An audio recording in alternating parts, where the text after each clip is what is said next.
TNI tiba-tiba menghentikan truk trailer yang melintas di jalan raya di depan kantor DPRD Kabupaten Situbondo, Jawa Timur, lalu naik ke atas kendaraan.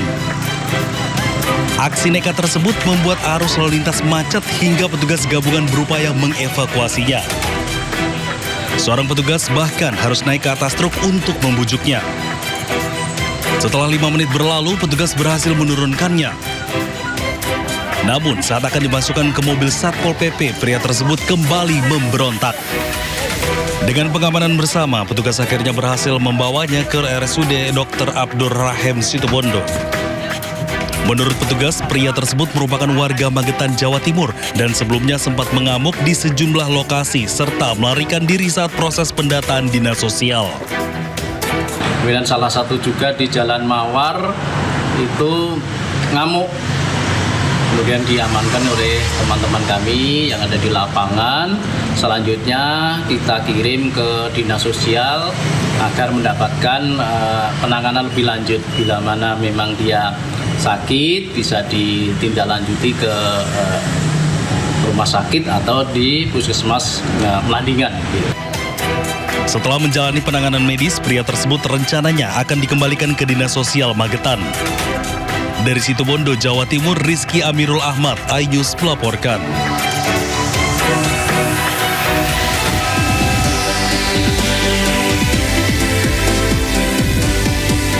Selamat pagi Nata, selamat pagi pemirsa. Pagi juga Priska, apa kabar?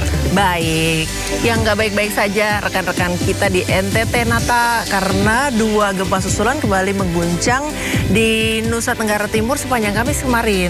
Ya, dapat informasi juga dari rekan kita yang ada di sana, Alin dan juga Jul, memang untuk gempa sendiri ini masih sering terjadi meskipun gempa-gempa kecil dengan intensitas yang kurang tidak sebesar yang awal. Cuman ini membuat kekhawatiran masyarakat di sana. Jadi mereka ini lebih memilih untuk tetap bertahan di tenda-tenda pengungsian dibandingkan kembali ke rumah. Khawatir. Betul. Karena mungkin ada beberapa dari tetangga mereka yang rumahnya ambruk atau seperti apa. Kemudian juga banyak korban jiwa yang tertimpa runtuhan. Jadi mereka untuk antisipasi itu karena banyak gempa susulan sehingga mereka lebih baik tinggal di pengungsian sementara. Begitu, walaupun di pengungsian kondisinya juga padat sekali dan juga kurang air bersih ya informasinya dari rekan-rekan kita di sana ya. Selain itu juga ada juga namanya bantuan-bantuan itu memang sebagian sudah merata, tapi ada juga beberapa daerah terpencil ini yang memang masih membutuhkan banyak sekali bantuan, terutama seperti suplai air bersih, kemudian juga makanan-makanan, beras dan lain-lain untuk anak-anak kecil, terutama anak-anak balita. Salah satu kendalanya mungkin diakses ya, karena jalanan juga rusak karena gempa itu tadi.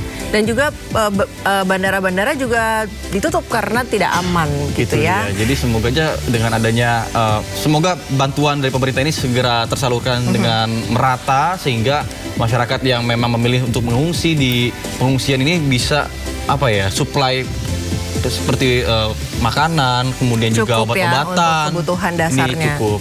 Ya, terkait dengan bantuan tadi, stok logistik harian di posko ini juga terbatas. Nata, posisinya saat ini memicu para pengungsi berebut bantuan. Jadi sempat ada rebutan bantuan tuh karena bantuannya juga terbatas. Kita berkacanya seperti kejadian akhir Desember 2025 lalu yang mana ketika banjir bandang di daerah Aceh, Tamiang dan lain-lain ketika memang ada bantuan karena mungkin karena aksesnya terputus sehingga bantuan sedikit, ditambah lagi ketika ada bantuan masuk jadi belum sampai titik tujuan ini sudah dijarah oleh masyarakat yang memang kelaparan, mau gimana lagi gitu loh. Ya, kita doakan semoga rekan-rekan kita di sana segera pulih dan juga bantuan segera cukup dan akses jalan juga mulai pulih begitu ya. Ya, untuk memudahkan distribusi bantuan kemanusiaan. Ya, informasi tentang gempa di NTT ini pemirsa akan hadir di Sindo Today, program yang akan menghadirkan informasi terhangat. Hari ini bersama saya Priska Papilaya. Dan saya Nata Arman, dan sebelum kita memulai seluruh rangkaian Sindo Today, redaksi kami juga telah menyiapkan 3 berita pilihan, dan ini dia.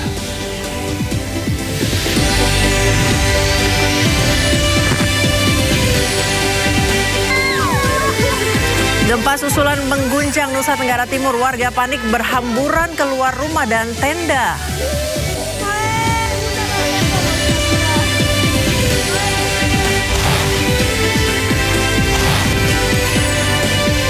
Presenter kondang Ruben Onsu resmi ditetapkan sebagai tersangka dugaan tindak pidana penipuan dan penggelapan investasi.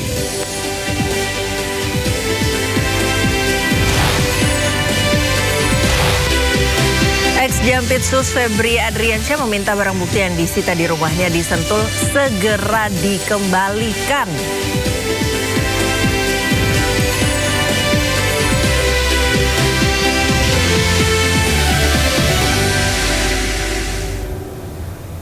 Informasi pertama pemirsa, gempa susulan mengguncang Nusa Tenggara Timur pada Kamis kemarin. Warga panik berhamburan keluar dari tenda maupun rumah saat gempa susulan terjadi. Bunda, tolong. Dua gempa susulan kembali mengguncang Nusa Tenggara Timur sepanjang Kamis pagi. Pertama terjadi pada pukul 05.45 waktu Indonesia Barat dengan magnitudo 5,8 pada kedalaman 10 km. Guncangan dirasakan di Kabupaten Manggarai, Manggarai Barat, dan Sika.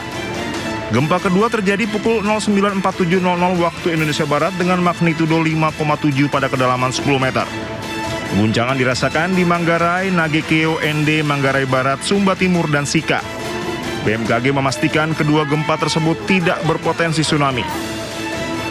Hingga Kamis pagi, BMKG mencatat 3.489 aktivitas gempa susulan dengan magnitudo terbesar 6,2 usai gempa besar pekan lalu.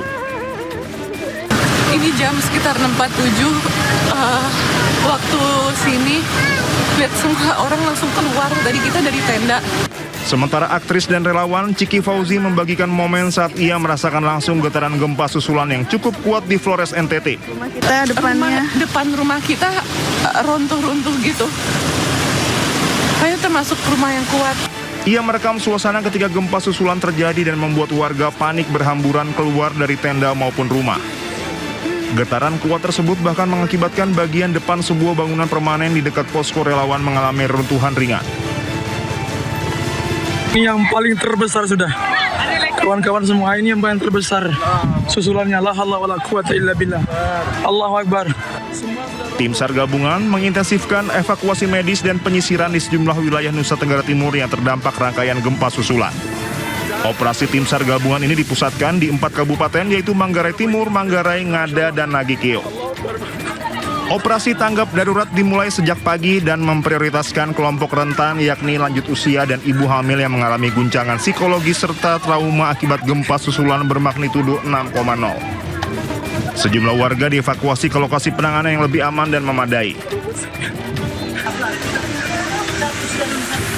Seluruh unsur SAR di lapangan tetap dalam kondisi siaga penuh untuk merespons setiap perkembangan situasi pasca gempa. Selain penyisiran, tim SAR gabungan juga memperkuat koordinasi dengan BPBD, pemerintah daerah, dan posko kesehatan Kemenkes agar setiap warga yang membutuhkan pertolongan dapat segera memperoleh penanganan yang tepat dan cepat.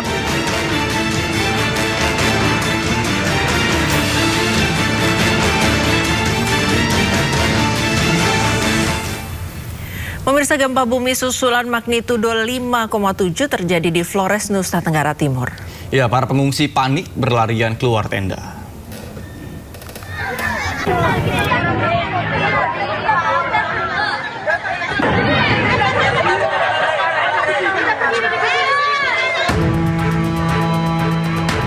Kamis 20 Agustus 2026 sekitar pukul 9 pagi, pantai barat laut Manggarai Timur, Nusa Tenggara Timur kembali diguncang gempa bumi tektonik.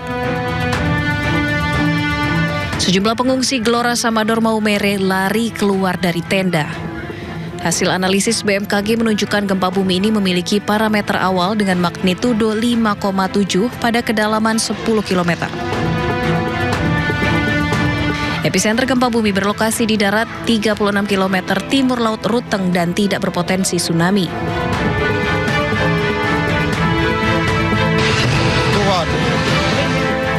Gempa bumi ini merupakan rangkaian susulan dari gempa bumi magnitudo 7,7 di Flores, Nusa Tenggara Timur yang terjadi pada tanggal 15 Agustus lalu. Guncangan susulan yang berulang memicu kepanikan dan membuat warga enggan kembali ke rumah. Namun masyarakat dihimbau tetap tenang saat terjadi gempa susulan. Dari Sika, Nusa Tenggara Timur, Joni Nura, iNews melaporkan. Gempa susulan masih mengguncang Nusa Tenggara Timur. BMKG mencatat selama 6 hari ada 2.928 gempa susulan. Badan Meteorologi, Klimatologi, dan Geofisika atau BMKG mencatat 2.928 gempa susulan mengguncang Flores, Nusa Tenggara Timur hingga Rabu siang. Berdasarkan pemutakhiran analisis BMKG, gempa susulan berkekuatan magnitudo 5,1 dengan kedalaman 10 km. Diketahui pusat gempa susulan berada pada 50 km arah timur Laut Nagakeo, Nusa Tenggara Timur dan tidak berpotensi tsunami. Ribuan gempa susulan yang terjadi ini merupakan rangkaian dari gempa bumi magnitudo 7,7 di Flores, Nusa Tenggara Timur. Aduh, Om Herman, aduh! Sementara BMKG menyatakan gempa susulan yang terjadi termasuk gempa dangkal akibat aktivitas Flores Back Arch. Guncangan gempa susulan dirasakan di wilayah Nagakeo, Palue, Sika, Wewaria, dan Ende. BMKG terus memantau aktivitas gempa bumi susulan dan menyampaikan informasi secara berkala kepada masyarakat. Selain itu, BMKG juga memprediksi guncangan masih berlangsung hingga 3 atau 4 minggu ke depan. Tim Liputan iNews melaporkan.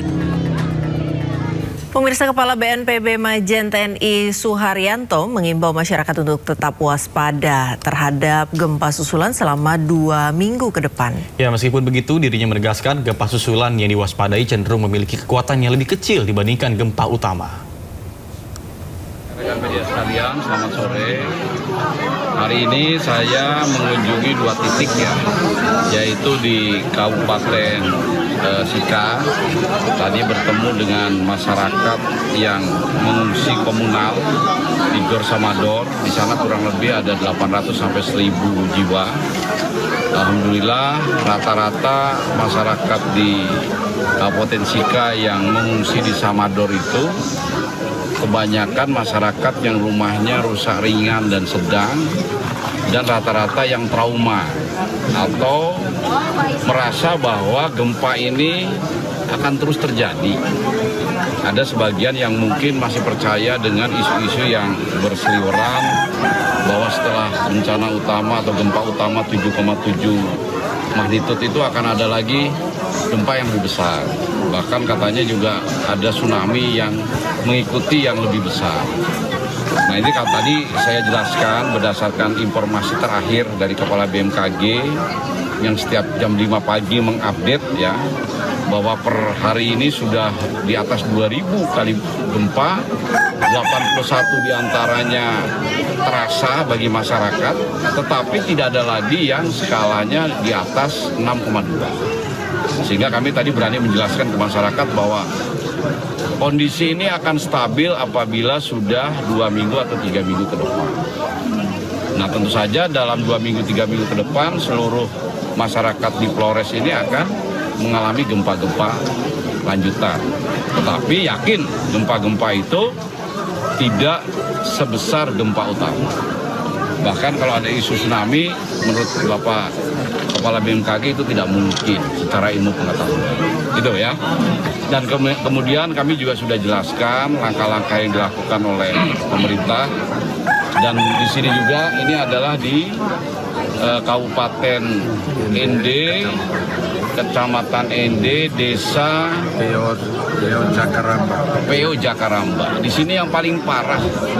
Tadi kita dialog dengan masyarakat. Yang pertama, tentu saja Bapak Presiden Prabowo Subianto sangat prihatin, bela sungkawa. Dan kemarin saat peringatan 17 Agustus 2026, Hari Proklamasi Kemerdekaan kita, beliau juga sudah menyampaikan bela sungkawa yang mendalam. Dan tadi pemerintah pusat juga terus turun di sini. Ya. Tadi kami menjelaskan langkah-langkah yang sudah, sedang dan akan dilakukan. Dengan informasi yang diberikan oleh kami, tadi sempat dialog juga bertanya, kita jawab, ya rata-rata mereka di samping satu sisi kesedihan yang mendalam karena tercerabut kehidupannya, tercerabut hidupnya, rumahnya hancur, tapi di sisi lain juga ada harapan. Ada beberapa warga yang menginginkan bahwa apa yang diucapkan oleh kami terkait dengan langkah-langkah yang akan dilakukan itu betul-betul terwujud. Dan tadi kita sudah sepakat, tentu saja untuk terwujud ini harus bekerja semua pihak. Bukan hanya menuntut pemerintah pusat semata, tetapi dari mulai masyarakat terbawah, pemerintah desa, pemerintah camat, pemerintah bupati. Sementara itu pemirsa, pengungsi kembali bertahan di tenda darurat setelah sempat panik dan berhamburan keluar akibat gempa susulan mengguncang sejumlah wilayah di Nusa Tenggara Timur. Ya, BNPB juga mencatat jumlah korban jiwa maupun luka terus bertambah.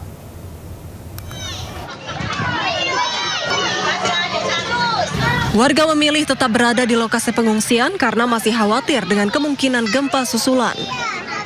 Situasi ini membuat warga lebih nyaman beraktivitas di area terbuka.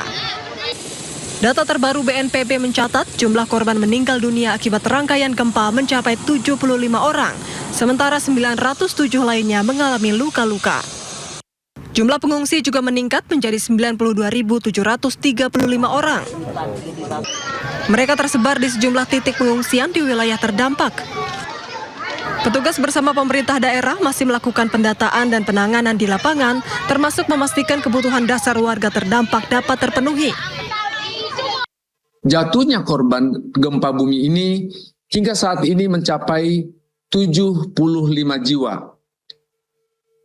Di mana kemarin kami memberitakan 71 jiwa, hari ini bertambah 4 jiwa, dengan rincian di Kabupaten Sika bertambah 2, Kabupaten Manggarai bertambah 1, Nagekeo bertambah 1. Demikian juga korban yang luka sebanyak 907 jiwa yang semula 898 jiwa.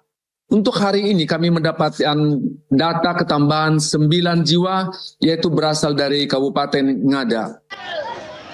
Masyarakat diimbau tetap tenang dan waspada serta mengikuti arahan petugas selama proses penanganan bencana berlangsung. Dari Jakarta, Tim Liputan iNews melaporkan. Pemirsa, posko pengungsian korban gempa NTT di Gelora Samador Maumere berubah riuh. Ya, saat Kepala BNPB membagikan bantuan logistik, stok logistik harian di posko ini terbatas memicu para pengungsi berebut bantuan. Datang langsung ke posko pengungsi gempa NTT dan membagikan bantuan logistik di Gelora Samador Maumere, Kabupaten Sika. Kepala BNPB Letjen TNI Suharyanto diserbu para pengungsi. Suasana berubah riuh, warga berebut untuk mendapatkan bantuan logistik. Bantuan logistik di posko ini terbatas membuat para pengungsi spontan memperebutkan bantuan logistik dasar yang dibawa, khawatir tidak kebagian karena mereka sudah tinggal di posko selama beberapa hari. Kebutuhan pokok yang diharapkan para pengungsi seperti bahan makanan dan makanan siap saji. Penyintas bencana gempa di posko ini didominasi lansia, wanita, dan anak-anak. Petugas mengimbau pengungsi tetap tenang. BNPB menjamin ketersediaan logistik di posko pengungsian aman dan mencukupi. Sedikitnya 1.280 jiwa korban gempa mengungsi di posko pengungsian Gelora Samador. Dari Kabupaten Sika, Nusa Tenggara Timur, Joni Nura, iNews melaporkan. Pemirsa, Wakil Presiden Gibran Rakabuming Raka menemui korban gempa Maumere di Kabupaten Sika, Nusa Tenggara Timur. Ya, dalam kunjungannya Wapres membawa sejumlah mahasiswa psikologi untuk membantu trauma healing. Kehadiran Wakil Presiden Gibran Rakabuming Raka di salah satu posko pengungsian gempa di Kabupaten Sika, Nusa Tenggara Timur disambut puluhan warga. Sejumlah warga mengerumuni Gibran untuk menyapa dan bersalaman. Wapres kemudian menemui warga yang berada di pengungsian untuk menanyakan keadaan para pengungsi. Selain itu, Wapres membagikan buku dan mainan untuk anak-anak serta peralatan bayi. Rombongan Wapres juga membagikan susu kotak untuk anak-anak di pengungsian.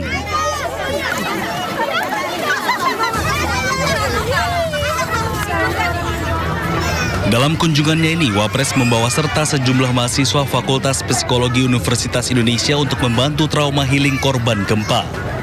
Wapres menyebut kunjungan ini menjadi bagian dari upaya pemerintah untuk melihat langsung kondisi masyarakat terdampak bencana, sekaligus memastikan keperluan di masa tanggap darurat. Pemirsa, Menteri Perdagangan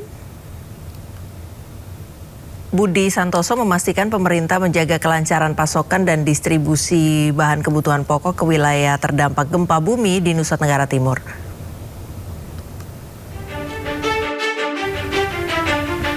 Budi mengungkapkan pihaknya telah melakukan identifikasi lapangan terhadap sejumlah sarana perdagangan di NTT. Bahkan salah satu temuan utamanya adalah kerusakan. Selain fokus pada perbaikan sarana, Budi menegaskan prioritas utama saat ini adalah memastikan arus barang ke NTT tidak terganggu. Kemendak telah berkoordinasi dengan distributor dari daerah penyangga untuk mengirimkan pasokan ke NTT. Budi ingin memastikan pasokan barang-barang ke NTT berjalan dengan baik dan sudah koordinasi dengan dinas dan distributor pemasok di luar NTT seperti dari NTB atau Jawa Timur. Memastikan bahwa pasokan barang-barang ini berjalan dengan baik. Nah, kita sudah koordinasi dengan dinas dan distributor pemasok di luar NTT. Ya, jadi misalnya NTB atau Jawa Timur. Pemirsa, warga korban gempa di Kabupaten Manggarai, Nusa Tenggara Timur masih bertahan di sejumlah lokasi pengungsian. Ya, kebutuhan warga terus dipenuhi mulai dari logistik, layanan kesehatan, hingga dapur umum. Di lapangan Nangabanda, pengungsi mendapat kunjungan Pangdam 9 Udayana Maijen TNI PX Budiato. Ia berdialog dengan warga sekaligus menyerahkan bantuan logistik. Fasilitas dapur umum dan layanan kesehatan juga ditinjau untuk memastikan kebutuhan dasar pengungsi terpenuhi. Kebutuhan mendesak yang masih menjadi perhatian antara lain air bersih, listrik, akses komunikasi, dan juga bahan bakar. Penanganan pasca gempa selanjutnya mencakup pendataan kerusakan dan kebutuhan warga. Kita yang pertama pasokan logistik untuk sehari-hari, terutama air, kemudian jaringan listrik, kemudian jaringan internet, komunikasi, pasokan BBM, kita upayakan harus lancar. Karena jalan yang tadinya ada putus antara Kabupaten Ngada dan Manggarai Timur sudah terhubung. Pemirsa, personel kepolisian mendistribusikan bantuan untuk warga terdampak gempa di Desa Wajomara dan Kampung Natakupe, Kecamatan Aisesa Selatan, Kabupaten Nagekeo, Nusa Tenggara Timur.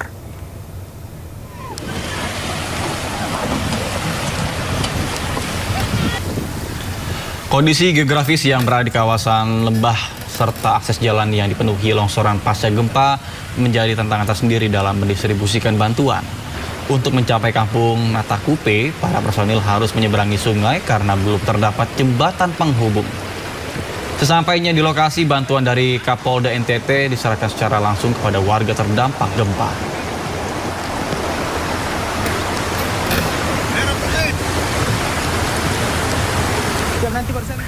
Sejumlah personel TNI dan Polri serta relawan bekerja sama menyediakan makanan di dapur umum lapangan di pengungsian Kabupaten Manggarai Timur, Nusa Tenggara Timur. Ya, dari dapur tersebut kebutuhan makanan lebih dari 1.524 pengungsi dipenuhi setiap harinya.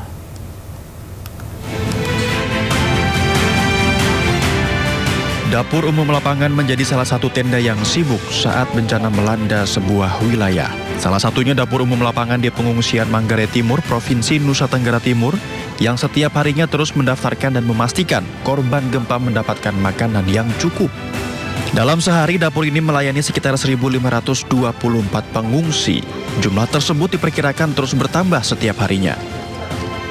Ya baik, yang pertama kami dari kepolisian, yaitu Polri khususnya bersama rekan TNI di sini kami menginisiatif untuk membangun dapur lapangan yang bertujuan untuk memasak dan juga menyediakan bahan makanan untuk dibagikan kepada masyarakat penghuni posko penampungan di Reo ini. Makanan yang disediakan sebagian besar bergantung pada sumbangan yang masuk, diantaranya mie instan, telur, dan makanan cepat saji lainnya. Sumi, yang merupakan salah satu relawan, mengatakan bahwa di pengungsian tersebut masih dibutuhkan lebih banyak pasokan bahan makanan. Di dapur umum kami selama ini sudah 4 hari ini dibantu oleh Polri, TNI dan masyarakat juga. Terus untuk makan minumnya alhamdulillah dari pemerintah ada bantuan juga. Mungkin bisa untuk makan minumnya mungkin bisa dibantu lagi, beras, minyak dan lain-lainnya. Gitu. Telur. Meski bekerja dalam keterbatasan sumber daya, seluruh tim yang tergabung dalam dapur umum lapangan saling bergotong royong untuk memenuhi kebutuhan setiap pengungsi.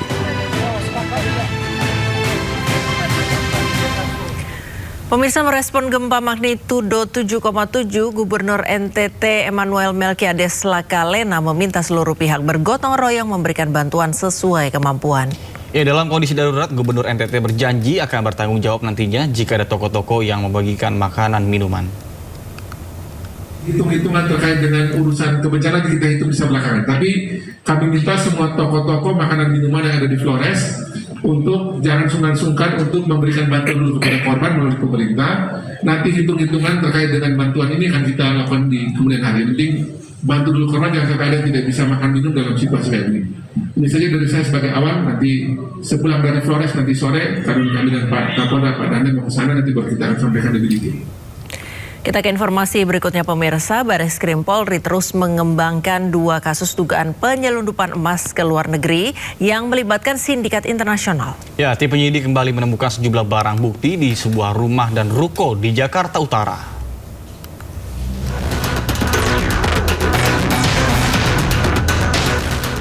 Polisi menggeledah rumah mewah di Pantai Indah Kapuk, Penjaringan, Jakarta Utara dalam kasus penyelundupan emas ke Hong Kong yang melibatkan 9 warga negara Tiongkok. Di lokasi didapati peralatan pengolahan pemurnian emas, peralatan penyelundupan, brankas, serta paspor berkewarganegaraan Tiongkok. Hasil pemeriksaan diketahui sindikat ini telah menyelundupkan emas ke luar negeri 30 kg per hari atau setara 78 miliar rupiah atau 2,3 triliun rupiah per bulan tanpa membayar pajak. Seluruh barang bukti dibawa ke Bareskrim Polri untuk kepentingan penyidikan. Saat ini tim gabungan telah menangkap 9 warga negara asing asal Tiongkok dan 4 warga Indonesia.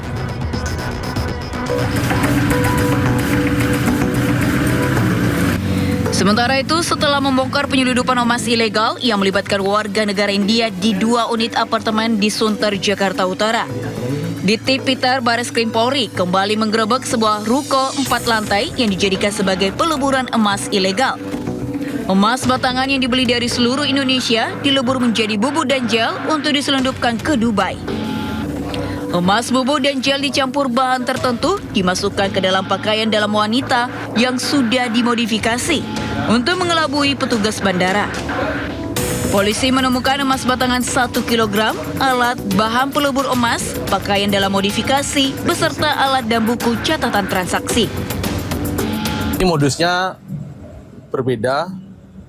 Kemarin itu dia dalam bentuk balokan emas 1 kilo. Tetapi kalau yang di white classic ini adalah berupa bubuk. Jadi emas balok itu kemudian dihancurkan dengan alat menjadi bubuk, kemudian dimasukkan ke dalam celana dalam pria dan BH wanita. Di situ kemudian diberikan pewarna sesuai dengan jenis kainnya. Kini polisi bekerja sama dengan pihak Bandara Soekarno-Hatta dan PPATK untuk mengembangkan kasus ini. Tim Liputan iNews melaporkan. Nekat menerobos jalan, mobil minibus menabrak sejumlah peserta gerak jalan hingga terluka. Ya, sementara seorang peserta lomba panjat pinang jatuh dari ketinggian 7 meter saat mengibarkan bendera merah putih.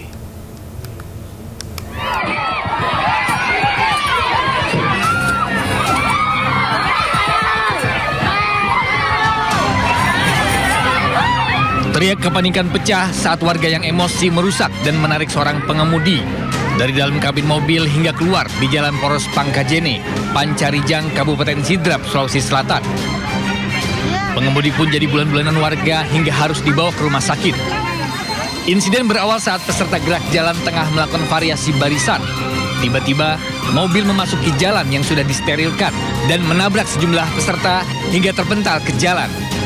Akibatnya, sejumlah peserta terluka dan dibawa ke rumah sakit. Dugaan sementara, insiden dipicu supir minibus mengalami gangguan kesehatan. Sementara di Labuhan Batu Selatan, Sumatera Utara, seorang peserta panjat pinang tiba-tiba terjatuh saat mengibarkan bendera merah putih.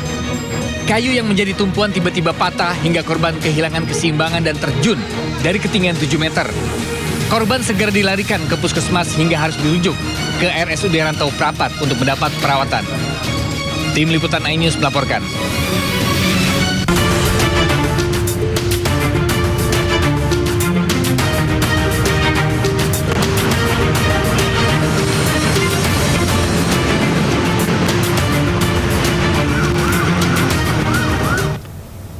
Selanjutnya pemirsa, kami ajak Anda mengetahui pantauan lalu lintas hari ini di sejumlah wilayah melalui pantauan CCTV Korlantas Polri. Ya, kita akan bergabung dengan Brigadir Putri di studio NTMC Polri. Baik, selamat pagi Brigadir Putri. Bagaimana pantauan lalu lintas dari sejumlah titik di Indonesia melalui pantauan CCTV? Silakan. Terima kasih rekan Nata dan juga rekan Priska di studio. Dan selamat pagi pemirsa, NTMC Polri kembali hadir memberikan informasi seputar kondisi arus lalu lintas lewat pantauan CCTV NTMC Korlantas Polri. Baik, untuk yang pertama kita akan melihat sama-sama kondisi arus lalu lintas di kawasan JPO Korlantas Jakarta Selatan. Lalu lintas pagi hari ini dari arah Cawang yang akan menuju ke arah Gatot Subroto terpantau masih mengalir lancar. Terlihat kecepatan kendaraan masih ditempuh dalam batas normal berkisar kurang lebih 40-50 km per jamnya. Dan untuk di tol lalu lintas dari Cawang yang akan menuju ke arah Semanggi dan arah sebaliknya juga pagi hari ini terpantau masih mengalir lancar. Harap para pengendara untuk tetap waspada dan jaga jarak aman kendaraan Anda serta jaga kecepatan maksimal kendaraan Anda. Dari Jakarta Selatan, kita akan melihat kondisi arus lalu lintas di Jakarta Barat, tepatnya di kawasan Simpang Tomang. Lalu lintas dari exit tol Tangerang yang akan menuju ke arah Harmoni ataupun ke arah Cawang terpantau cukup ramai namun masih lancar. Hanya mengalami sedikit antrian kendaraan menjelang traffic light. Dan untuk lalu lintas di kawasan ini juga terlihat didominasi dengan kendaraan pribadi baik roda 2 maupun roda 4. Sementara untuk lalu lintas dari Cawang menuju ke arah Grogol melalui flyover terpantau juga masih normal lancar. Dihimbau kepada para pengendara untuk tetap mematuhi peraturan lalu lintas dengan berada di jalurnya masing-masing dan tidak menggunakan lajur yang salah karena dapat membahayakan diri Anda pribadi maupun pengendara lainnya.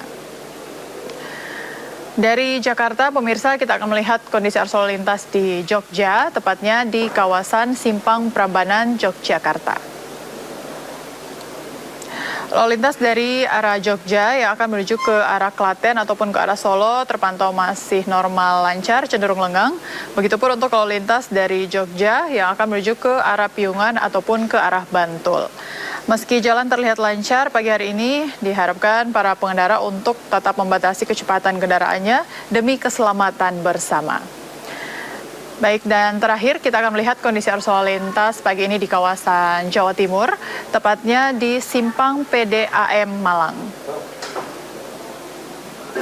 Lalu lintas pagi ini dari Jalan Soekarno-Hatta yang akan menuju ke arah Kota Malang terpantau cukup ramai, dominasi kendaraan pribadi roda 4. Begitupun untuk arah sebaliknya juga pada pagi hari ini lalu lintas di sana terpantau cukup ramai. Harap para pengendara untuk berhati-hati karena adanya perpotongan arus di kawasan Blimbing yang juga menjadi salah satu faktor yang menyebabkan adanya antrian panjang kendaraan di jalur ini dan dapat mengganggu kelancaran arus lalu lintas di kawasan ini. Ya pemirsa, berdasarkan data IRSMS Korlantas Polri, angka kecelakaan lalu lintas di seluruh Indonesia 1 kali 24 jam terjadi sebanyak 202 kasus laka lantas. Dengan rincian 11 meninggal dunia, 25 luka berat, dan 130 luka ringan. Dari 202 kasus laka lantas tersebut, 53% terjadi karena tidak menjaga jarak aman atau kecerobohan pengemudi. Untuk itu kami menghimbau kepada seluruh pengendara agar selalu tertib dalam berlalu lintas. Dan untuk Anda yang ingin mengupdate seputar informasi kondisi arus lalu lintas lainnya, kami siap melayani Anda di call center kami 1500669 ataupun layanan SMS Center di 9119. Stop pelanggaran, stop kecelakaan, keselamatan untuk kemanusiaan, dan salam presisi. Demikian informasi yang dapat kami sampaikan, semoga bermanfaat. Kembali ke rekan-rekan di studio. Terima kasih. Baik, terima kasih Brigadir Putri Cikita atas laporannya. Selamat bertugas kembali dan salam presisi.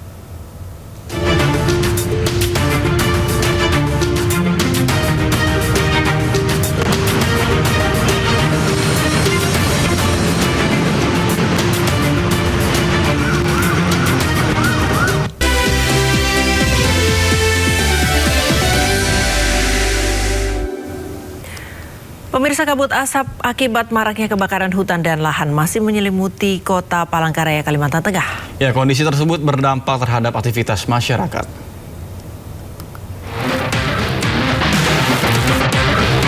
Kabut asap yang menyelimuti kota Palangkaraya, Kalimantan Tengah terasa semakin pekat akibat meningkatnya kasus kebakaran hutan dan lahan di sejumlah wilayah Provinsi Kalimantan Tengah. Diketahui dua wilayah yang cukup rawan, yakni Kemeloh Baru dan kawasan Tumbang Nusa. Pemerintah Kota Palangkaraya memaksimalkan upaya pencegahan dan penanganan kebakaran hutan dan lahan, salah satunya pemadaman titik api dengan berbagai cara yang berkolaborasi dengan lintas sektor. Dampak dari kabut asap juga dirasakan para pengendara yang harus menggunakan masker saat melintas di sejumlah ruas jalan, salah satunya kawasan Jalan Yosudarso hingga Bundaran Besar Palangkaraya. Selain itu, bau asap yang terbawa masih terasa dan mengganggu warga yang beraktivitas di luar rumah. Dari Palangkaraya, Kalimantan Tengah, Ade Sata, iNews melaporkan. Kebakaran hutan dan lahan di Palangkaraya, Kalimantan Tengah kian meluas. Ya, titik api baru maupun lanjutan terus bermunculan hingga mendekati pemukiman sehingga membuat warga menjadi khawatir.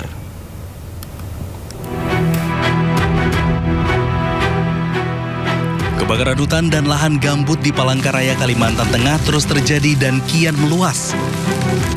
Musim kemarau dan cuaca panas membuat titik api baru maupun lanjutan terus bermunculan. Salah satunya di Jalan Yosudarso, Kecamatan Jekan Raya, Palangkaraya.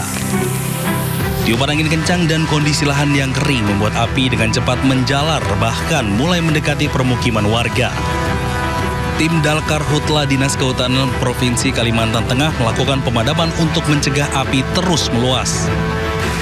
Minimnya sumber air akibat musim kemarau menjadi salah satu kendala pemadaman. Petugas terpaksa mendatangkan mobil tangki untuk memasok air ke lokasi kebakaran. Khawatir sangat khawatir nggih. Karena takutnya kalau ini kan belum bisa nyala lagi itu loh Pak. Ya bisa-bisa kita bisa kena sampai ke rumah atau sampai ke tanaman. Kan ini kita pengusaha taman Pak. Itu apalagi kalau ratik-ratiknya itu api-apinya itu yang terbang-terbang tuh bisa mematikan tanaman Pak. Kendalanya di lokasi air sulit. Sedangkan kita mendatangkan tangki 10.000. Bisa memadamkan. Ini jaraknya dengan rumah warga berapa meter? Kurang lebih 20 meter. 20 meter. Berdasarkan data BPBD Kota Palangkaraya, hingga kini total luas lahan yang terbakar telah mencapai lebih dari 261 hektar. Kebakaran tersebut tersebar di 4 kecamatan dengan total 289 kali kejadian. Dari Palangkaraya, Kalimantan Tengah, Ade Sata, iNews melaporkan.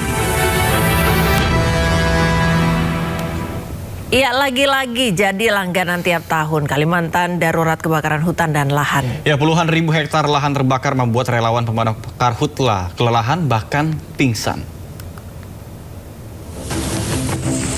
Keluar. Akibat kelelahan memadamkan kebakaran hutan dan lahan serta terkepung dan menghirup asap pekat, dua relawan di Sampit, Kabupaten Kota Waringin Timur, Kalimantan Tengah jatuh pingsan. Rizky Mubarak, relawan ini bahkan terpaksa digendong. Korban pun dilarikan menggunakan ambulan ke Rumah Sakit Dr. Murjani Sampit untuk mendapatkan perawatan. Sementara Gusti, seorang petugas posko gabungan pengendalian Karhutla, juga tumbang kelelahan akibat banyak menghirup asap pekat. Terlalu menghirup banyak asap dan ya lumayan jarak titik api cukup jauh dan besar juga apinya. Selama karhutla, para relawan ini jatuh bangun berjuang memadamkan karhutla, bekerja siang malam tanpa dibayar sepeser pun. Bahkan mereka membiayai sendiri kebutuhan BBM, makan, dan minum. Banyaknya titik api yang muncul membuat kebakaran terus meluas. Salah satunya di Kota Palangkaraya. Kalimantan lagi-lagi darurat kebakaran hutan dan lahan. Berdasar data BPBD, Kalimantan Barat jadi provinsi dengan luas karhutla terbesar, lebih dari 28.700 hektar. Kalimantan Tengah lebih dari 2.300 hektar dan Kalimantan Selatan 3.400 hektar lebih. Hampir sebagian besar wilayah di Kalimantan menjadi wilayah terdampak karhutla dengan masing-masing provinsi memiliki sedikitnya 3 wilayah paling terdampak. Kebakaran hutan dan lahan di Kalimantan mulai berdampak pada kehidupan warga, terlebih kabut asap pekat menyulitkan aktivitas warga dan membuat indeks kualitas udara memburuk. Rabu 19 Agustus, indeks kualitas udara di Kota Palangkaraya mencapai 487, masuk kategori berbahaya dan berdampak pada jarak pandang. Tim kontributor iNews melaporkan. Nanta dan pemirsa, mungkin kalau kita lihat di layar TV, ini kebakarannya parah, memang separah itu. Jadi 20 tahun yang lalu itu saya masih SD, tinggal di Palangkaraya. Dan itu memang parah seperti itu. Di waktu-waktu tertentu sepanjang tahun tuh ada waktu-waktu tertentu sekitar 2-3 minggu itu kabut asap. Kita biasanya sebutnya tuh kabut asap. Jarak pandang kalau bermotor tuh sampai di bawah 5 meter. Terus kalau misalnya udah begitu, otomatis anak-anak itu diliburin atau bagaimana? Kalau parah banget biasanya diliburin. Kalau ia masih bisa kira-kira berangkat ke sekolah, dibagi-bagikan masker di pinggir jalan sampai ditaruh di atas meja gitu. Tapi anehnya kenapa sih pemerintah ini tidak melakukan upaya mitigasi, apalagi terlebih sudah menjadi langganan tiap tahunnya, bahkan sudah berpuluh-puluh tahun. Ini harusnya di-reset. Ya kan, di riset terlebih dahulu apa sih penyebabnya dan mitigasi seperti apa Nggak agar nyangka loh, tidak seperti pengalaman ini lagi. saya 20 tahun lalu itu masih saya bacakan di berita hari ini begitu ya. Ya, kita ke informasi berikutnya pemirsa. Sementara itu memasuki hari ke-9 api yang membakar tempat pembuangan akhir sampah Ciniru, Kabupaten Kuningan, Jawa Barat belum juga padam pemirsa. Ya, puluhan petugas berjibaku di tengah kepulan asap pekat serta medan terjal hingga kelelahan dan kondisi kesehatan pun mulai terganggu.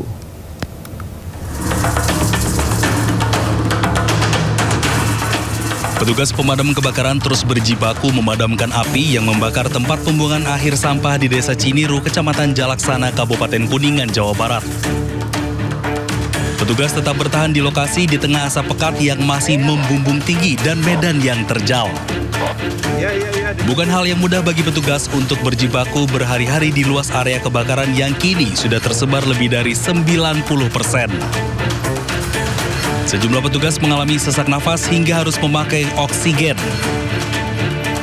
Bahkan salah seorang petugas harus dilarikan ke rumah sakit setelah mengalami sesak nafas dan limbung saat melakukan pemadaman kebakaran rumah warga. Kesatria Biru tersebut diduga kelelahan setelah sebelumnya menangani kebakaran hebat TPA Ciniru. Tugas damkar yang mengalami luka bakar ringan yang sudah langsung kami lakukan penanganan, yaitu pemberian salep anti bakar, dan juga ada petugas yang mengalami kelelahan setelah melakukan pemadaman kebakaran di TKP dan ternyata ada kejadian di daerah lain di rumah warga, sehingga petugas tersebut melakukan pemadaman di rumah warga tersebut sehingga malamnya mengalami kelelahan, dan alhamdulillah ternyata setelah dibawa ke rumah sakit tidak dilakukan perawatan.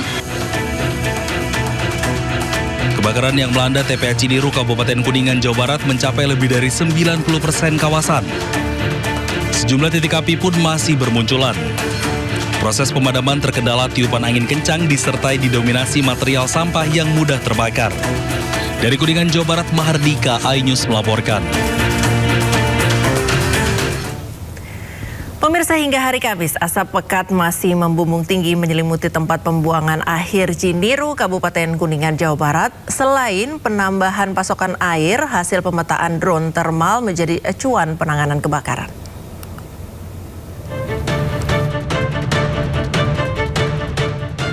Memasuki hari ke-9, kebakaran hebat yang melanda tempat pembuangan air sampah di Desa Ciniru, Kecamatan Jalaksana, Kabupaten Kuningan, Jawa Barat, asap pekat masih membumbung tinggi, menyelimuti seluruh area kawasan dan sekitarnya. Mulai Kamis pagi, pola penanganan kebakaran tersebut lebih terfokus secara bertahap terhadap hasil pemetaan drone thermal yang diterbangkan dengan penyesuaian suhu maupun kondisi. Sedangkan untuk menambal kekurangan pasokan sumber air, bantuan provinsi berupa 2 tangki dengan kapasitas 5.000 liter per truk mulai diberdayakan. Meski belum terasa perbandingan secara signifikan, hadirnya drone thermal dan juga tambahan water supply diharapkan menjadi solusi daripada hambatan yang terjadi selama 8 hari terakhir penanganan berlangsung. Nah, alhamdulillah nih dari teman-teman dari provinsi ngedrop lagi nih alat tangki suplai air karena memang ini yang sangat dibutuhkan untuk membasahi area-area yang, karena kebakaran sampah ini kan spesifik, tidak hanya muncul di atas tapi ada juga yang di bawah, sehingga suplai air itu cukup banyak. Dan saya juga haturkan terima kasih ke Pak Gubernur dengan Pak Sekda Provinsi Jawa Barat yang sudah membantu kami, karena mereka mengirimkan lagi kendaraan nih seperti yang di belakang saya dari hari kemarin. Barangkali ini yang sangat efektif membantu untuk membasahi berarti area TPA yang memang terbakar, kelihatan di atasnya dan mungkin juga di bawahnya masih ada api. Sehari sebelumnya, BPBD Kabupaten Kuningan melakukan koordinasi dengan BPBD Provinsi Jawa Barat untuk menerjunkan 2 pilot drone thermal yang didatangkan dari BPBD Kota Cirebon. Bukan tanpa alasan, penggunaan alat tersebut dirasa dapat lebih memudahkan proses penanganan. Terlebih, drone thermal tersebut bisa memetakan area mana saja yang masih memiliki suhu panas tinggi. Yang diperbantukan di sana ternyata masih ada banyak titik panas, itu kisaran 80 derajat Celcius ke atas ya, dan yang masih terdapat di TPS Ciniru itu sendiri. Tambahan water supply serta penanganan terfokus dan mengacu pada hasil pemetaan drone thermal menjadi solusi daripada kendala yang dialami para petugas dalam 8 hari penanganan. Dari Kuningan, Jawa Barat, Mahardika, iNews melaporkan. Pemirsa, musibah kebakaran juga melanda rumah warga di Komplek DKI Joglo Kembangan, Jakarta Barat. Ya, diduga api berasal dari korsleting listrik di bagian dapur.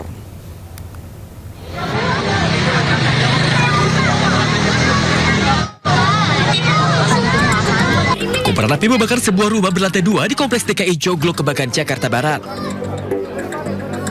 Sejumlah warga berhamburan keluar rumah menyelamatkan diri.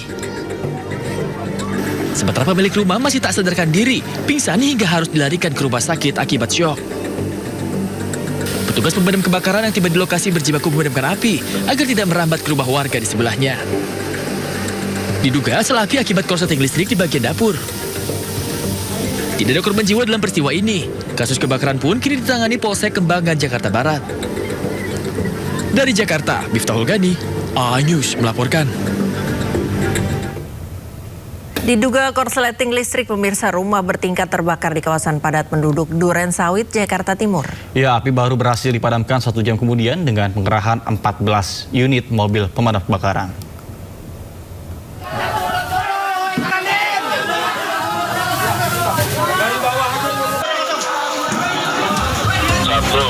Kobaran api dengan cepatnya membakar rumah bertingkat 2 di Kampung Sumur, Klender, Duren Sawit, Jakarta Timur. Warga dan petugas pemadam kebakaran berjibaku berusaha memadamkan api. Akses jalan yang sempit dan padatnya penduduk mempersulit proses pemadaman. 14 mobil pemadam kebakaran diterjunkan ke lokasi. Setelah 1 jam, api akhirnya berhasil dipadamkan. Tidak ada korban jiwa dalam peristiwa ini, namun kerugian diperkirakan mencapai ratusan juta rupiah. Dugaan sementara kebakaran diakibatkan korsleting listrik. Dari Jakarta, Rio Manik, iNews melaporkan. Beralih ke informasi lain, pemirsa, sejumlah pejabat dari Universitas Jenderal Sudirman menjalani pemeriksaan di Mapolresta Banyumas oleh Komisi Pemberantasan Korupsi. Usai pemeriksaan, 3 pejabat rektorat langsung digiring menuju Jakarta untuk dilakukan pemeriksaan lebih dalam. Kemana Pak? Statement Pak di pemeriksaan Pak. Sejumlah pejabat Universitas Jenderal Sudirman menjalani pemeriksaan KPK di Mapolresta Banyumas. Selain itu, KPK juga memeriksa sejumlah orang dari luar Universitas Jenderal Sudirman. Diduga pemeriksaan berkaitan dengan penerimaan mahasiswa baru jalur mandiri dan pengadaan barang. Namun hingga kini belum ada keterangan resmi dari KPK terkait pemeriksaan yang dilakukan. Usai menjalani pemeriksaan, 3 pejabat Rektorat Universitas Jenderal Sudirman dibawa menuju Jakarta untuk dilakukan pemeriksaan lanjutan di Gedung Merah Putih KPK. Dari Banyumas, Jawa Tengah, Saladin Ayubi, iNews melaporkan. Malah perkara kayak. Pemirsa, presenter kondang Ruben Onsu resmi ditetapkan sebagai tersangka dugaan tindak pidana penipuan dan penggelapan investasi. Ya, penyidik kepolisian menemukan bukti yang cukup untuk menaikkan status terlapor menjadi tersangka.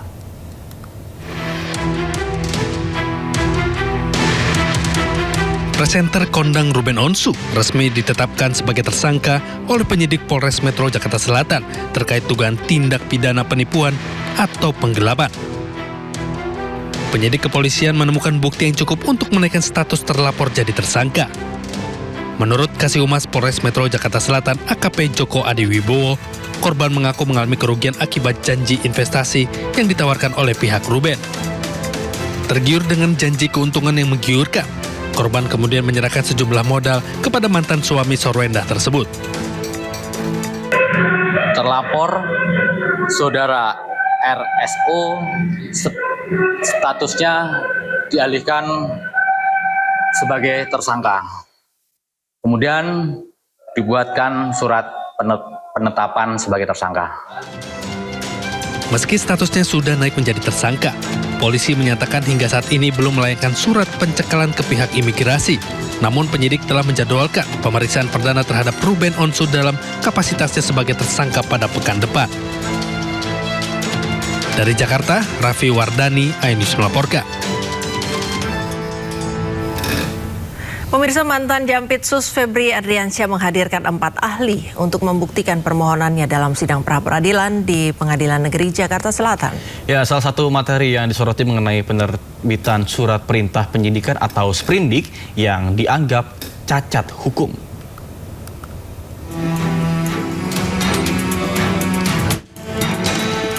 Mantan Jampitsus Febri Adriansyah menghadirkan 4 ahli untuk membuktikan permohonannya dalam sidang pra-peradilan di Pengadilan Negeri Jakarta Selatan.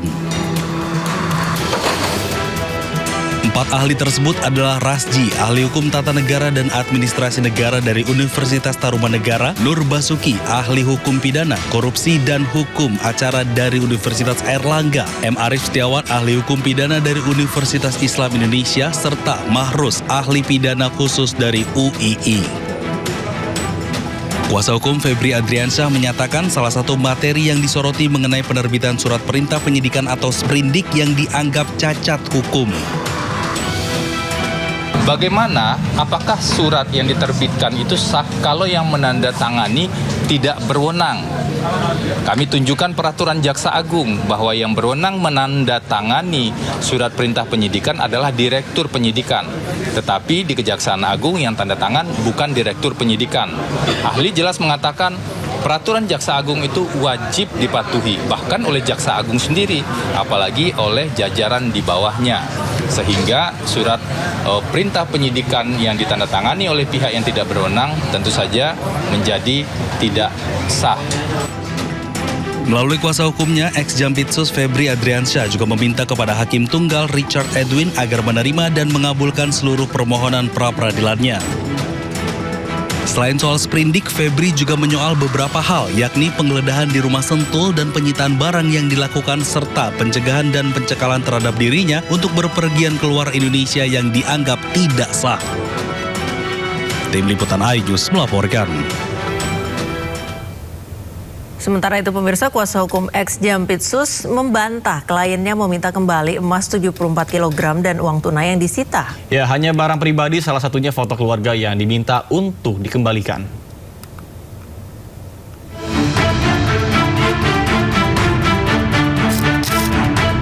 Ex-Jampitsus Febri Adriansyah minta foto keluarga yang disita dikembalikan. Foto dan barang pribadi keluarga Febri Adriansyah disita penyidik saat penggeledahan di rumahnya di Sentul, Bogor, Jawa Barat. Kuasa hukum ex-Jampitsus membantah klien yang meminta kembali emas 74 kg dan uang tunai yang disita. Ini banyak sekali beredar ya hari ini, seolah-olah Pak FA itu meminta agar emas dan uang tersebut dikembalikan kepada Pak FA. Ya, seolah-olah yang beredar seperti itu. Di sini kami tegaskan tidak ada permintaan itu. Yang diminta oleh Pak FA adalah agar barang-barang pribadi milik beliau dan keluarga itu dikembalikan. Tidak termasuk emas 74 kg dan uang?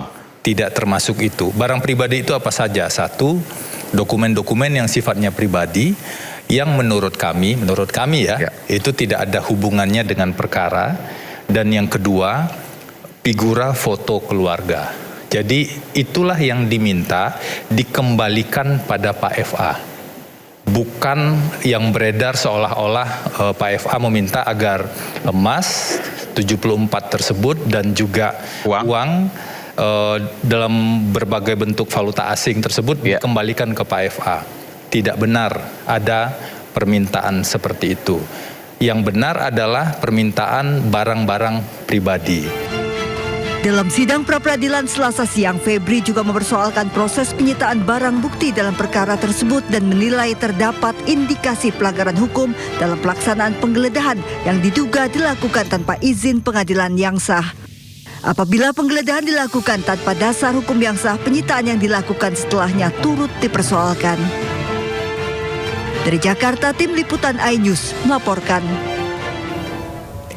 Pemirsa, Pengadilan Negeri Jakarta Selatan menggelar sidang lanjutan gugatan pra-peradilan yang diajukan ex-Jampitsus Kejagung Febri Adriansyah. Ya, ex-Jampitsus Febri menghadirkan 4 ahli untuk membuktikan permohonan pra-peradilan. Mantan Jampitsus Febri Adriansyah menghadirkan 4 ahli, mulai dari ahli hukum tata negara dan administrasi negara, kemudian ahli hukum pidana, korupsi, dan hukum acara, hingga ahli hukum pidana khusus. Menurut kuasa hukum Febri Adriansyah, sejumlah prinsip yang disorot dalam sidang antara lain adalah kepastian hukum dan juga prinsip kecermatan.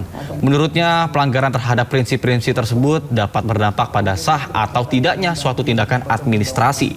Dirinya juga mengatakan, menurut ahli, tindakan dokumen dan juga produk hukum yang diterbitkan aparat penegak hukum harus tunduk pada prinsip hukum administrasi negara serta asal hukum pemerintah yang baik. Pada pra-peradilan pertama yang diajukan Febri, permohonan diajukan untuk menguji sah tidaknya sejumlah upaya paksa termasuk penyitaan yang di Reskrimsus Polda Metro Jaya, kemudian Kortas Tipikor Polri, dan Direktorat Penyidikan Jampitsus Kejaksaan Agung.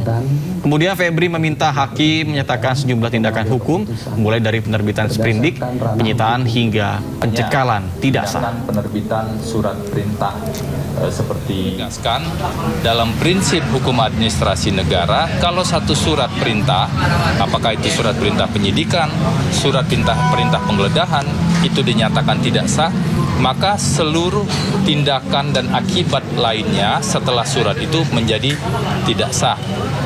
Inilah poin utama dari permohonan kami ketika kami mendalilkan surat perintah penggeledahan yang kemudian berujung pada izin penggeledahan itu tidak sah, sehingga penggeledahannya tidak sah, maka efek lanjutannya penyitaan dan hasil-hasil penyitaannya menjadi tidak sah. Itu argumentasi yang kami sampaikan di permohonan dan tadi kami buktikan. Tadi kami juga menunjukkan. Pemirsa, ex-Jampitsus Febri Adriansyah meminta barang bukti yang disita di rumahnya di Sentul, Jawa Barat segera dikembalikan, termasuk foto keluarganya.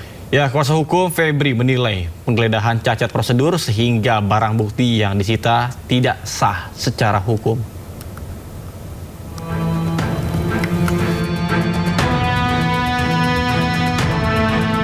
Tidak terima uang setengah miliar rupiah dan 74 kg emas disita penyidik.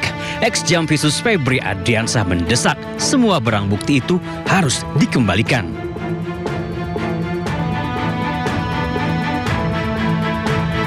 Pengacaranya berdalih penggeledahan yang dilakukan oleh penyidik di rumah Sentul cacat prosedur, sehingga semua barang bukti yang telah disita harus segera dikembalikan.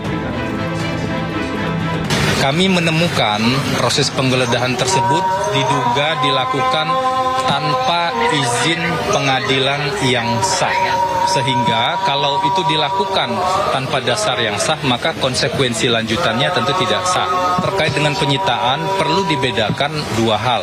Satu, barang-barang yang merupakan barang milik pribadi Pak FA dan atau keluarganya, seperti dokumen-dokumen dan juga ada figura ya, foto keluarga yang itu barang milik pribadi yang tentu kami minta dikembalikan kepada pemilik. Sedangkan barang-barang lain yang disita, isu utamanya adalah prinsip teori pohon beracun dalam hukum. Jadi kalau awalnya itu sudah beracun atau tidak sah, maka barang-barang tersebut tidak boleh dan tidak bisa digunakan sebagai alat bukti lanjutan. Sebelumnya, tim penyidik Kortas Tipit Korpori menggeledah 13 tempat terkait kasus mega korupsi yang menjerat Febri. Di rumah Febri Ardiansah di Sentul, Bogor, Jawa Barat, penyidik menyita 74 kg emas dan uang 476 miliar rupiah.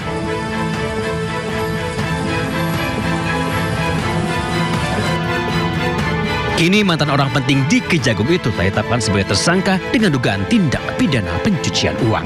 Tim Liputan iNews melaporkan. Untuk mengetahui informasi terkini sidang pra-peradilan ex-Jampitsus Febri Adriansyah, kami sudah terhubung dengan rekan Hadisti Arifa dan juru kamera Rizky Solehudin yang saat ini berada di Pengadilan Negeri Jakarta Selatan. Ya, baik, selamat pagi Hadisti. Apakah sidang sudah dimulai dan apa saja agenda sidang pada hari ini? Silakan.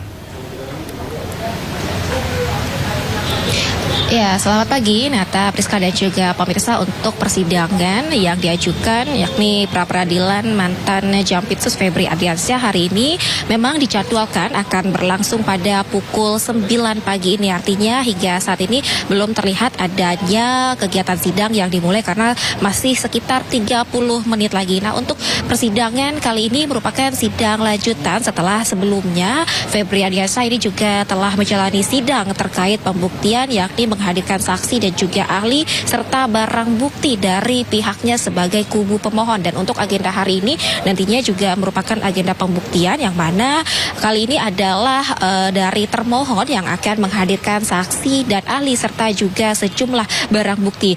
Terkait nanti siapa saja saksi atau ahli yang akan dihadirkan dari pihak termohon, dalam hal ini adalah Polri dan juga Kejaksaan Agung.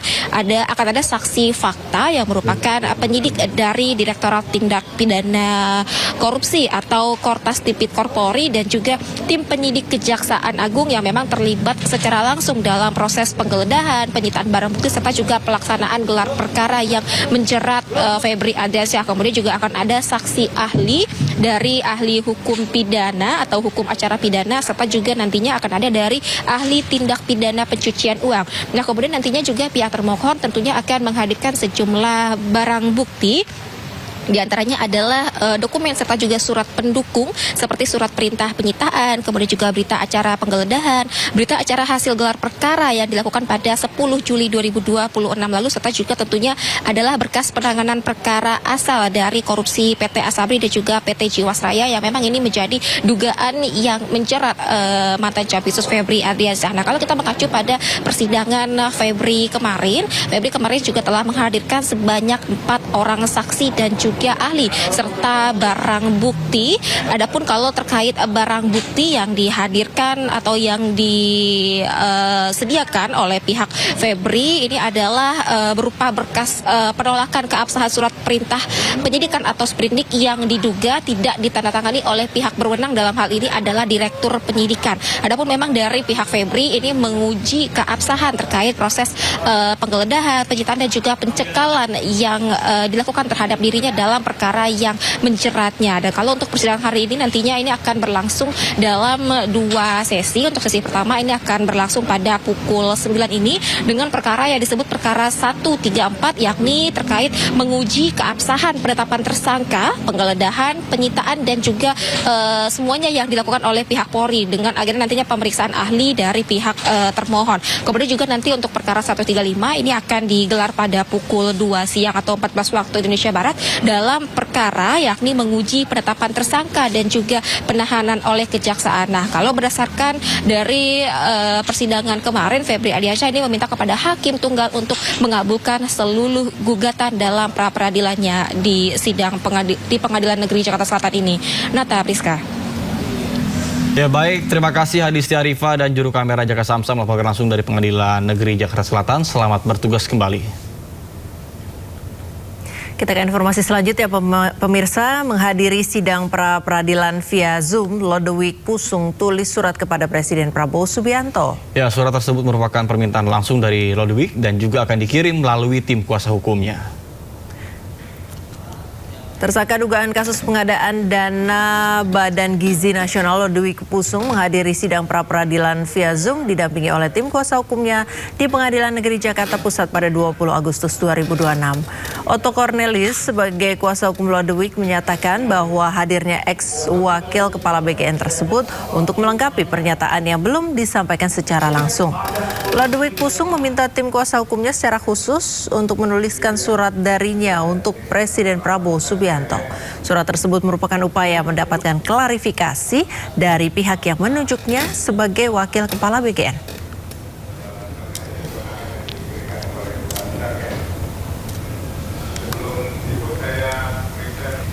Saat menghadiri sidang pra-peradilannya via daring, ex-wakil kepala BGN Lodewijk Pusung menulis surat kepada Presiden Prabowo Subianto. Ya, surat yang dikirim melalui tim kuasa hukumnya adalah upaya untuk mendapatkan klarifikasi dari pihak yang menunjuknya menjadi wakil kepala BGN.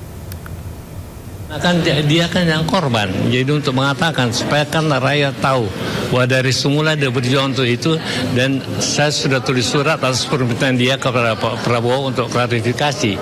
Bahkan dia mau ketemu sama Badan Pemeriksa Keuangan Pembangunan, tapi keburu ditangkap kan. Penetapan desil memicu polemik. Benarkah data desil tidak sesuai dengan kondisi di masyarakat? Sindo Today akan segera kembali, tetaplah bersama kami.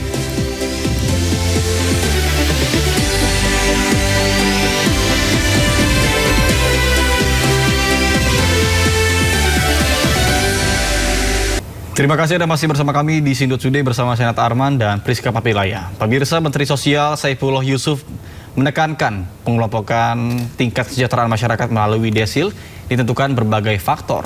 Masyarakat dapat menyangga jika hasil desil kesejahteraan ekonomi tidak sesuai dengan kondisi nyata.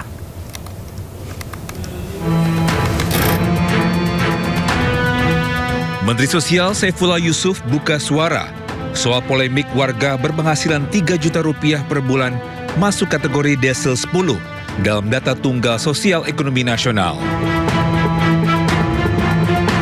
Menurutnya, desil seseorang tidak ditentukan hanya dari besarnya gaji. Penentuan desil yang dilakukan Badan Pusat Statistik mempertimbangkan berbagai variabel seperti aset yang dimiliki, perubahan pekerjaan, dan kondisi finansial. Saya kira ada indikator-indikatornya kan sudah disebutkan itu oleh BPS kan. Ada 34 atau berapa item itu ketika kita mau melakukan pemutakhiran. Jadi kita isi semua, di situ petunjuknya jelas. Nah di situ nanti otomatis akan BPS ya akan mengukur dan kemudian menentukan keberadaan setiap keluarga atau setiap individu dalam desil-desil itu, mulai dari desil 1 sampai desil 10. Sejak awal kami sudah sampaikan bahwa desil ini dinamis, ya karena data ini dinamis. Maka itu kesediaan kita bersama-sama untuk mau berpartisipasi. Kenapa? Karena dengan adanya pemutakhiran dibuka atau dibukanya pemutakhiran dengan melibatkan partisipasi masyarakat, tidak hanya semata-mata jalur formal, ini membuat data kita lebih transparan, lebih bisa dipertanggungjawabkan, dan bisa disanggah oleh siapapun. Desil adalah ukuran statistik yang dalam konteks sosial dan ekonomi digunakan untuk mengelompokkan tingkat kesejahteraan masyarakat. Desil yang terbagi dalam 10 kelompok digunakan untuk penentuan sasaran bantuan sosial. Desil 1-4 dapat menerima bantuan sosial PKH dan sembako. Sementara desil 5 bisa diusulkan sebagai penerima bantuan iuran jaminan kesehatan atau PBIJK. Adapun desil 6 hingga 10 dianggap mampu secara ekonomi sehingga tidak menjadi prioritas penerima bansos reguler. Tim Liputan iNews melaporkan. Pemirsa, penetapan desil di masyarakat menjadi polemik. Ya, pasalnya sejumlah netizen mengaku tidak memiliki banyak harta namun masuk desil berkecukupan. Inilah susunan data kategori desil kesejahteraan. Desil 1 terbawah sangat miskin, rumah tak layak, buruh harian tanpa kendaraan. Kemudian desil kedua, miskin, rumah sederhana, motor tua. Kemudian yang ketiga, rentan miskin, rumah kecil, 1 motor. Desil 4, rentan menuju sejahtera, rumah sederhana dengan 1 motor. Desil 5-6, menengah ke bawah, rumah layak, 1-2 motor, mobil lama. Kemudian desil 7-8, menengah, rumah besar, mobil motor. Desil 9 hingga dengan 10, mampu sampai dengan sangat mampu.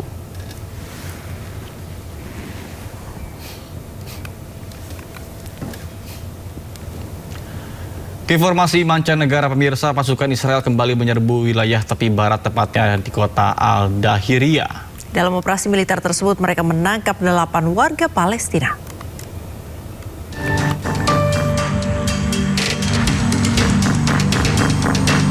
Pasukan Israel melancarkan penggerebekan besar-besaran di kota Al-Dahiriyah sebelah selatan Hebron tepi barat pada Rabu. Mereka memberlakukan jam malam dan pembatasan ketat pergerakan warga di wilayah tersebut. Dalam operasi militer tersebut, 8 warga Palestina dilaporkan ditangkap dan dibawa ke lokasi yang tidak diketahui. Pasukan Israel juga menyerbu permukiman serta menggeledah dan merusak rumah-rumah warga. Sejumlah kendaraan mengalami kerusakan parah akibat penyisiran tersebut.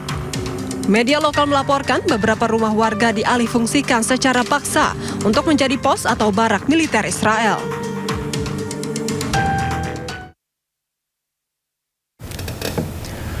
Pemirsa, perang antara Iran dengan Amerika Serikat dan Israel memasuki babak baru. Ketiga negara ini terus menggalang kekuatan untuk memperkuat militer mereka.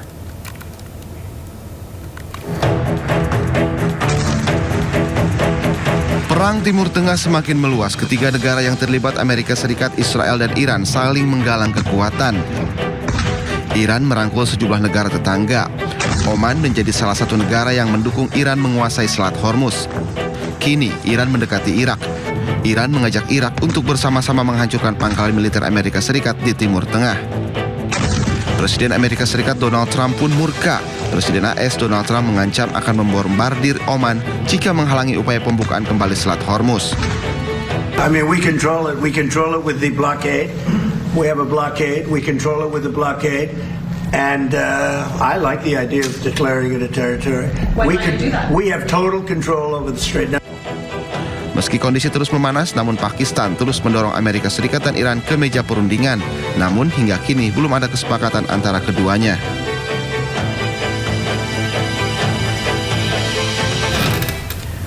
Pemirsa, perang di Timur Tengah semakin meluas. Iran mengancam akan menyerang pangkalan militer Amerika Serikat yang berada di Eropa.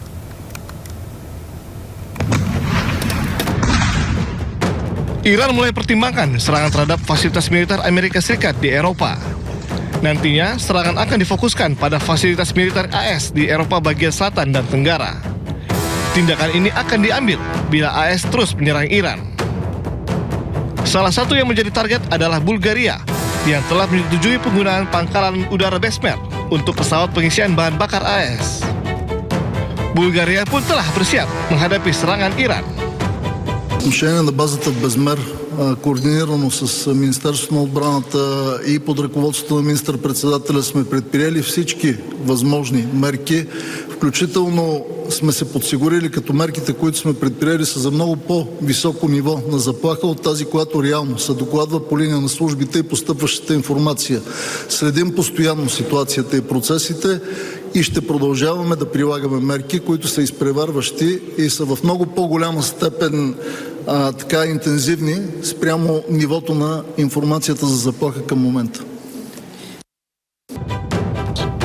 Tak hanya itu, serangan yang menewaskan 3 personel militer AS menjadi bukti kemampuan Teheran menyerang target dalam jarak jauh.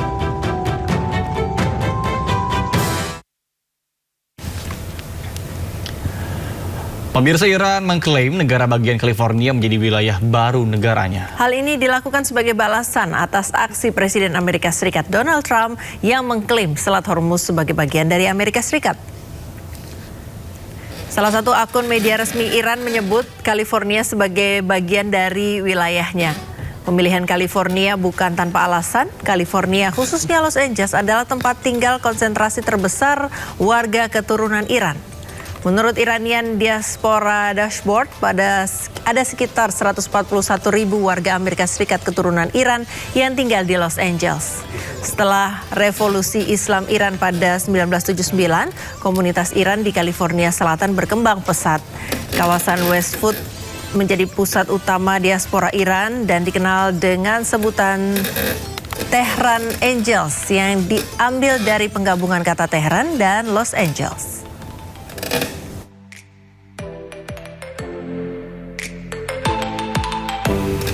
Terima kasih Anda masih bersama kami di Sindo Today. Pemirsa, Tifauzia Tiasuma alias Dr. Tifa akan segera kembali menjadi sidang pokok perkara ijazah Jokowi. Hal ini setelah Mahkamah Agung menerbitkan aturan baru bahwa pra-peradilan yang diajukan setelah perkara dilimpahkan ke pengadilan tidak menghalangi pemeriksaan pokok perkara.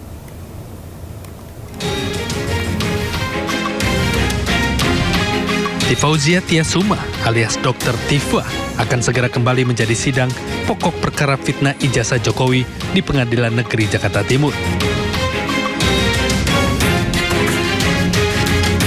Hal ini setelah Mahkamah Agung menerbitkan surat edaran nomor 3 tahun 2026 tertanggal 18 Agustus 2026 tentang pemeriksaan pokok perkara dalam hal terdapat permohonan pra-peradilan. Dalam ketentuan butir B, MA menyebut pra-peradilan yang didaftarkan setelah pokok perkara dilimpahkan tidak menghalangi pemeriksaan pokok perkara.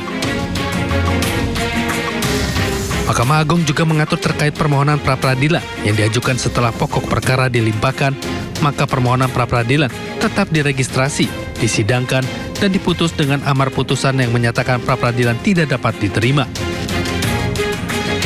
Dengan adanya aturan baru ini, maka Dr. Tifa akan segera kembali menjalani sidang pokok perkara kasus fitnah ijazah di PN Jakarta Timur, meski dengan mengajukan 2 gugatan pra-peradilan di PN Jakarta Selatan. Tim Liputan Ainus melaporkan.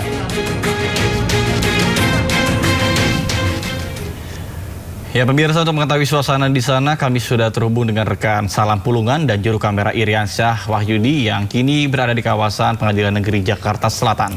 Ya, selamat pagi. Salam, silakan dengan laporan Anda.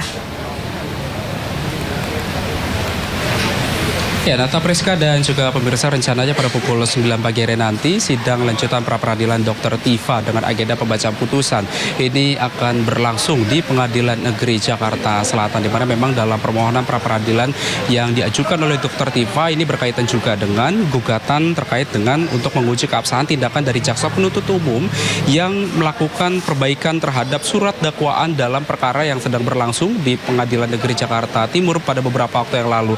Dan memang pembacaan putusan ini juga akan menjadi puncak juga dari rangkaian pra-peradilan yang diajukan oleh Dr. Tifa setelah sebelumnya dari Dr. Tifa maupun juga dari pihak termohon, baik itu dari Kejagung, ini juga sudah menyampaikan dari penyampaian bukti, kemudian juga sudah menyampaikan dari keterangan-keterangan dari saksi ahli hingga juga dari jawaban termohon ini juga sudah disampaikan sebelumnya, dan ini menjadi rangkaian akhir ataupun juga puncak apakah nantinya dari Hakim Tunggal ini akan mengabulkan dari permohonan yang diajukan oleh Dr. Tifa atau tidak nantinya, karena memang dapat kami informasikan juga bahwa melalui permohonan pra-peradilan ini nantinya juga akan dinilai juga oleh hakim apakah nantinya akan ditolak ataupun juga diterima. Dan sebelumnya juga dalam rangkaian persidangan ini baik itu pemohon ini juga sudah menyampaikan dari dalil argumentasinya kepada Hakim Tunggal maupun juga dari pihak termohon ini juga sudah menyampaikan dalil-dalil yang menurutnya ini sudah sesuai dengan ketentuan hukum dan juga prosedur hukum yang berlaku, karena memang ini dapat kami informasikan juga bahwa nantinya saja untuk sidang nantinya akan berlangsung pada pukul 9. Dan saat ini juga Dr. Tifa bersama dengan kuasa hukumnya sudah memasuki ke area ruang persidangan yang ada di Pengadilan Negeri Jakarta Selatan ini. Nata, Priska. Baik, terima kasih. Salam Pulungan dan juru kamera Iriansyah melaporkan langsung dari Pengadilan Negeri Jakarta Selatan. Selamat bertugas kembali rekan-rekan.